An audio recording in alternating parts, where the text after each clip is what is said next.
అదే RTV app వార్తల్ని క్షణాల్లో చదివే అవకాశం ఉంటుంది. ఒక న్యూస్ పేపర్, ఒక టెలివిజన్ ఛానల్ మీ చేతుల్లో ఎప్పుడూ ఉంటాయి.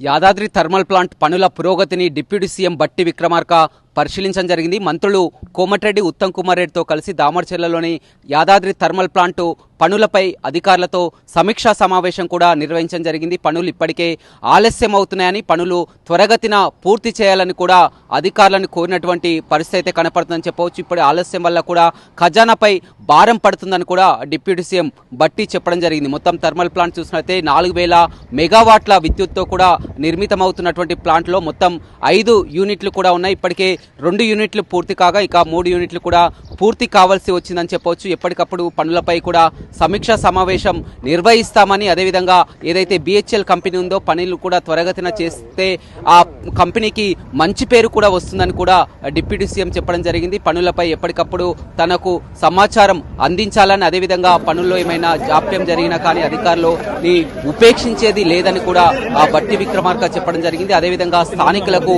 ఉద్యోగ అవకాశాలు కల్పించాలని కూడా మంత్రులు కోమటిరెడ్డి వెంకటరెడ్డి, ఉత్తమ్ కుమార్ రెడ్డి కూడా చెప్పడం జరిగింది.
మరిన్ని వీడియోస్ కోసం ఛానల్ ని సబ్స్క్రైబ్ చేయండి. లేటెస్ట్ అప్డేట్స్ కోసం వాట్సాప్ ఛానల్ ని ఫాలో చేయండి.